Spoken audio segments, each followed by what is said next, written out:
Assalamu alaikum, dear guys. Hope that all of you are fine. Here I'm a clinical psychologist उमे Habiba और आज हम बात करने वाले हैं डिमेंशिया के बारे में। डिमेंशिया क्या है?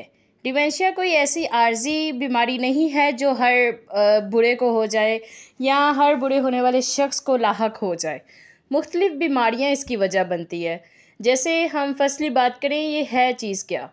हमारा दिमाग हर इस चीज़ को कंट्रोल करता है जो हम सोचते हैं, जो हम महसूस करते हैं, जो चीज़ें हम याद करते हैं और जो काम हम सरअंजाम देते हैं। हमारा दिमाग इन सब चीज़ों को कंट्रोल कर रहा होता है। ऐसी बीमारियां मौजूद हैं जो इंसान के दिमाग को ठीक से काम करने से रोकती भी हैं। जब किसी शख्स को इनमें से कोई बीमारी होती है तो उसे सोचने, याद रखने और भूलने में मसाइल होना शुरू हो जाते हैं। वो ऐसी चीज़ें कह सकते हैं या कर सकते हैं जो दूसरों को अजीब लगती हैं और इन्हें रोज़मर्रा के कामों को करना मुश्किल लगता है। हो सकता है कि वो इस शख्स की तरह ना लगे जो वो पहले था। जब ये मसाइल वक्त के साथ साथ बदतर होते चले जाते हैं तो डॉक्टर इनको बयान करने के लिए डिमेंशिया का लफ्ज़ इस्तेमाल करते हैं।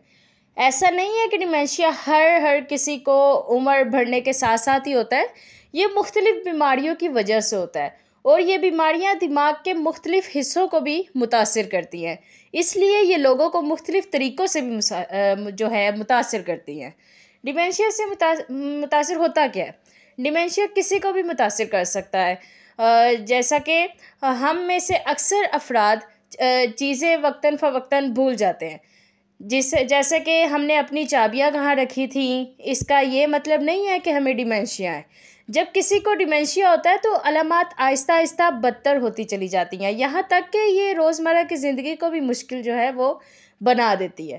तारीख या दिन के वक्त के बारे में आपको यकीन नहीं होता। हालिया वाक़यात, नाम और चीज़ों को भूल जाते हैं, खो जाते हैं चीज़ों में, ज़्यादातर इन जगहों पर जो नहीं हैं। मुख्तसर वक्त में वही सवालात आप बार बार पूछते हैं और सही अल्फाज इस्तेमाल करने या दूसरे लोगों को अल्फाज समझने में आपको काफ़ी मुश्किल हो जाती है। चीज़ों को आप गलत जगह पर रख देते हैं और किसी शख्स के महसूस करने और बर्ताव करने में तब्दीली आपको जो है वो फ़ील होती है। जैसा कि उदास या आसानी से ही आप परेशान हो जाते हैं या आप बहुत सी चीज़ों में जो है दिलचस्पी भी खो देते हैं। आपका किसी चीज़ में तवज्जो देना बहुत मुश्किल हो जाता है। ऐसा क्यों होता है? डॉक्टर और साइंसदान जो हैं वो हमेशा डिमेंशिया के बारे में मज़ीद जानने के लिए भरपूर कोशिश कर रहे हैं। कुछ लोगों को डिमेंशिया होने का इम्कान दूसरे के मुकाबले में बहुत ज़्यादा हो सकता है। जैसे वो लोग जिन्हें फालिज हुआ हो या जिन्हें कुछ ऐसी बीमारियां हों, लाइक के डायबिटीज़ हो गया हो, उनका ब्लड प्रेशर बहुत ज़्यादा हाई होता हो, ब्लड प्रेशर के मरीज़ हों, और ऐसे मरीज़ भी जिनको कोलेस्ट्रॉल जिनके अंदर बहुत ज़्यादा बढ़ जाता है, और बहुत सारे ऐसे मरीज़ भी हैं जिनमें ज़हनी दबाव बहुत ज़्यादा वो लेते हैं और उसकी वजह से भी जो है वो डिमेंशिया हो जाता है। इसका इलाज की अगर हम बात करें तो इस वक्त ऐसी कोई दवाई नहीं है जो डिमेंशिया का इलाज कर सके।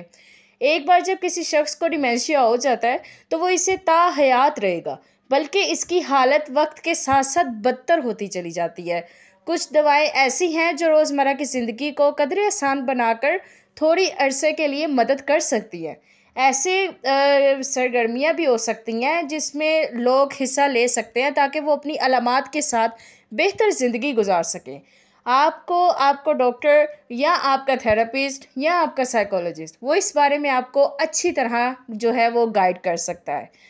तो किसी शख्स को भी डिमेंशिया होने से रोकने का कोई यकीनी तरीका नहीं है, लेकिन ऐसी चीज़ें हैं जो हम कर सकते हैं जिनसे इस बात का इम्कान कम हो सकता है कि हम जो हैं वो डिमेंशिया में मुब्तला ना हो।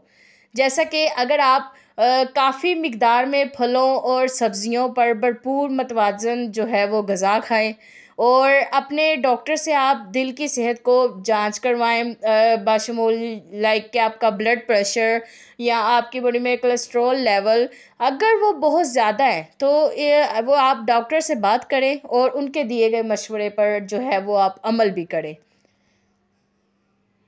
ज़्यादातर सुबह की सैर इसमें काफ़ी मुफीद है।